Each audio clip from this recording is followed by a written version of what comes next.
Welcome to the Feed Your Family Tonight podcast. Do you dread hearing the question, what's for dinner? Whether you spend your days keeping up with toddlers, running kids to after-school activities, or juggling a career and family, getting dinner on the table can be a struggle for us all. I'm Mariefiebach, a business owner, wife, and mom of 4. I'm on a mission to build stronger families one dinner at a time, and I'm here with tips, tricks, and inspiration you need to feed your family tonight. Hello, friends. Welcome to the Feed Your Family Tonight podcast, episode 139. I'm your host, Mariefiebach, and I'm so happy to be here with you today. Today, we're going to talk about some tips for summer meal planning.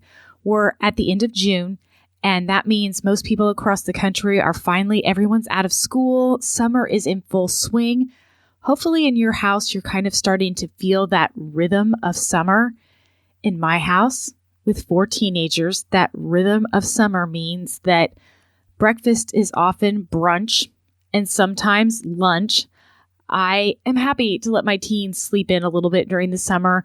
Most of them have to get up at some point during the week early. I've got one that's taking college classes and another one that's working a job where she's got to be at work early. So it's not like they're sleeping in every day, but we're having some lazy mornings around here, and I am all for it. With the hustle and bustle of the school year, some lazy mornings are just fine, in my opinion. When we start looking at our summer and we start feeling that rhythm, you're going to find that your meals are going to change a little bit, even if you don't have kids that are in school. And that's because summer just has a different vibe. If you are working every day, you're going to notice that there aren't school buses on your commute, so your commute's a little bit different. The heat of the summer, even if you're sitting in an air-conditioned building, when you come in and out of your building and go to your car, that heat of the summer kind of affects how we feel. Also, there's just amazing summer produce that's available, whether you're going to a farmer's market or a grocery store. And that means that meal planning in the summer is just a little bit different than your meal planning during the rest of the year. So I have 5 tips today that will help you with your summer meal plan. The first one is that your meal plan serves you. Now, I will always be an advocate for making a meal plan, but in the summer, the meal plan might be a little bit more flexible. It might be a little bit different than your meal plan during the school year, and that is okay. But you still want to make a meal plan and use it to do your grocery shopping so that you can be wise about your shopping and wise about your time. So you're not running to the grocery store 3 or 4 times a week. Hopefully you can get it down to 1 or 2 trips a week, and that is going to give you more time to do some of those fun things that happen during the summer. The other thing making a meal plan is going to help you with is that brain space. I will forever talk about that because when you take a few minutes at the beginning of the week and you lay out your meals for the week, it is going to help you go through your week. But the key is you need to make meal plans that work with the schedule and the rhythm of your summer. In episode 132, I talked about eating out and my philosophy on eating out. And my biggest thing is that you want to put it on your meal plan. If you're having a day where you're go, and you know you're going to be tempted to order takeout at the end of that day, but it's going to make you feel guilty, just put the takeout on your meal plan. And then you can enjoy the freedom of knowing that dinner is taken care of at the end of the day. And you don't have that weighing on your shoulder. And you also don't have that back and forth guilt trip of, oh, I really just want to get takeout, but I really shouldn't. I'm going to talk about should a little later in the podcast, so listen for that. One thing growing up that my family did that I still look forward to this day, we usually try and do it during the summer with my parents, is we would take pizza to the pool. And the great thing about taking pizza to the pool for dinner is by the time 5, 6 o'clock hits, the pool is usually not as busy. The pool is usually really, really busy in the afternoon. But by 4 or 5 o'clock, people are tired and they're starting to go home. So the pool is not as busy. It feels so good to have that refreshing cold water at the end of a hot day. And when you get takeout pizza and you take it to the pool, then all of the mess stays at the pool. You bring the pizza to the pool. You might bring some carrots and some drinks, and you might have a few things to take home, but it's a really easy activity and no-cook dinner that is a great way to use your eating out budget. Another thing about your meal planning serving you is it's going to be okay if it changes. You want to expect to have your meal plan change. I say this over and over again, especially if you follow me on Instagram, is that I make my meal plan at the beginning of the week, and almost every week it changes at least once, sometimes more than once, and that is okay. The meal plan is there, and if things change, it's okay, but I have it to fall back on, and that gives me the brain space that I need. So if your meal plan changes, it's okay. Maybe driving your kids home from camp or driving home from work, you pass someone that's selling homegrown tomatoes and you think, oh my gosh, those tomatoes look good. And you buy some tomatoes and you go home and make BLTs. Great. Use that summer produce. Feel that rhythm and that slower pace of the summer. And if your meal plan changes, it's okay. Your meal plan is there to serve you. You do not have to stick to it just because you made it, but having it there to serve you is going to make your life easier all summer. And that kind of leads into my second tip, which is be kind to yourself. In the summer, things are different.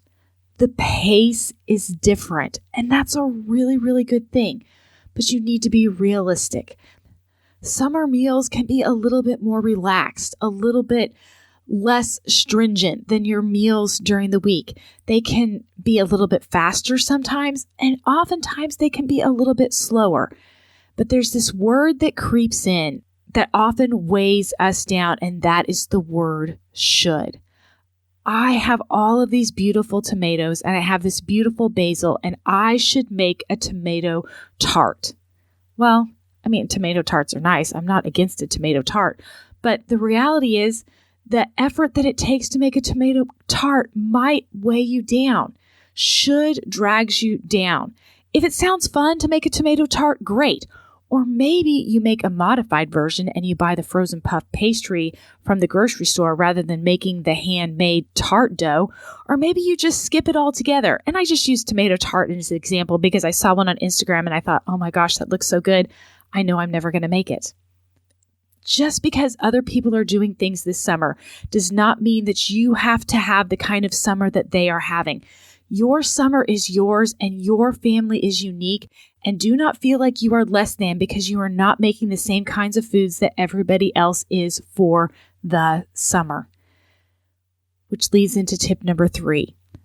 I encourage you to have a balance of crazy easy foods with a little bit of project cooking. My good friend Mary, she put on Instagram the other day, and it just made me smile. If you're not following Mary Big Hair on Instagram, I encourage you to follow her. She's always going to give you a nice little chuckle.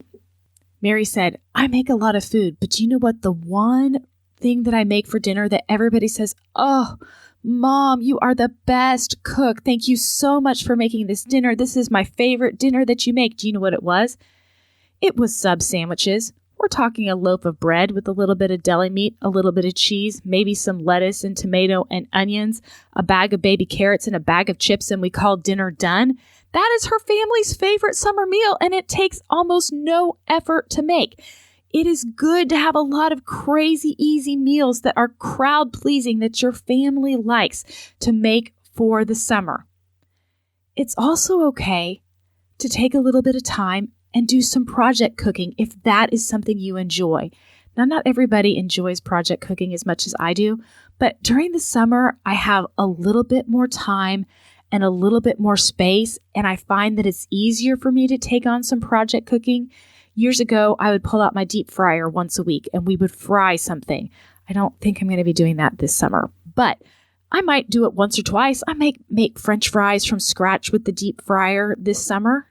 In the summer, I have a little bit more time and a little bit more brain space to take on a little bit of project cooking, but I'm not going to feel guilty if I don't do the beautiful tomato tart that I saw on Instagram.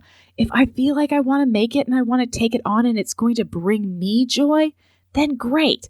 But if project cooking does not bring you joy, do not try and keep up with the Joneses on Instagram because you will always be behind.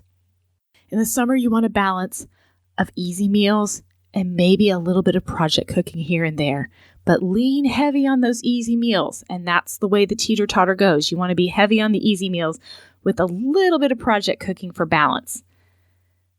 And while we're talking about balance, tip number 4 is it's okay to break the quote-unquote summer cooking rules.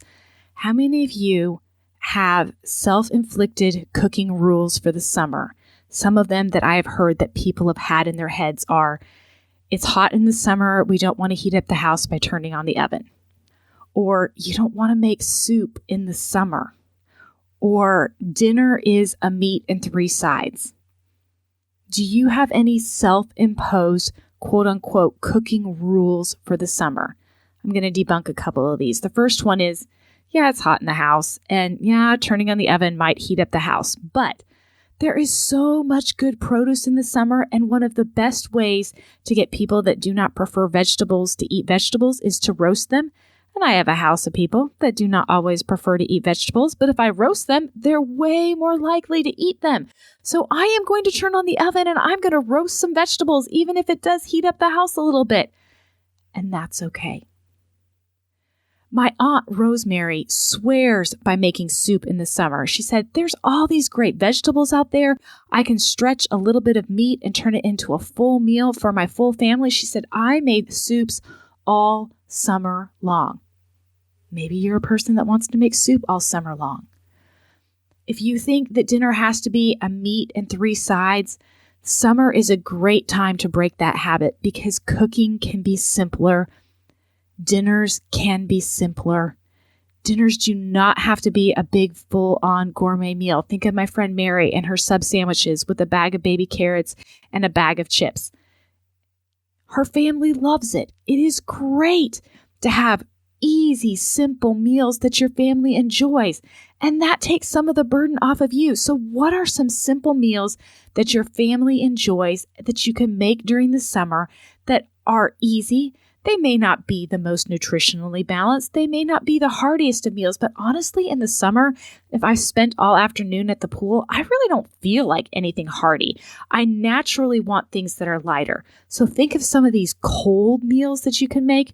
Sandwiches are a great example. You can do spring rolls or wraps.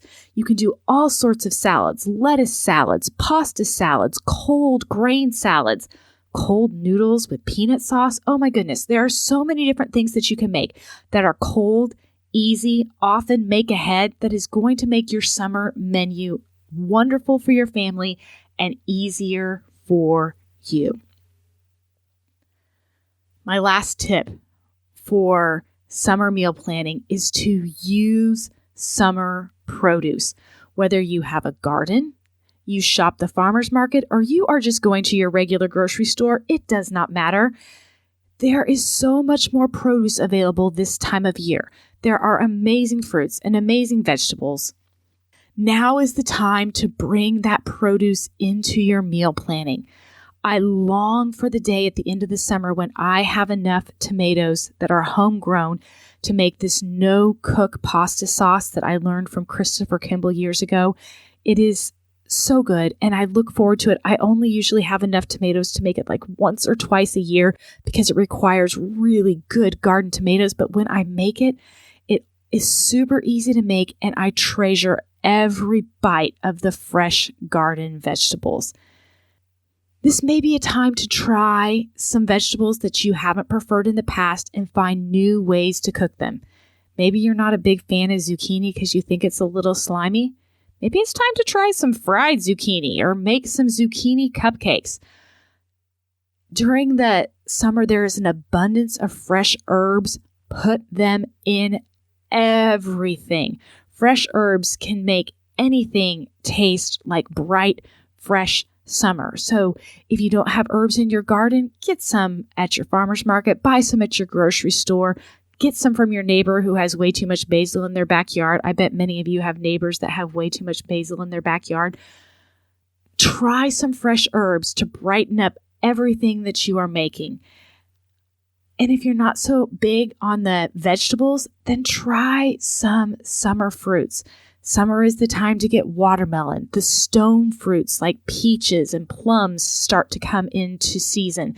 We have been eating an abundance of cherries because my cherry tree, which almost never produces any cherries, somehow miraculously this year had more cherries than I have ever seen in one place from my tree. And so we have been picking cherries and making cherry pie.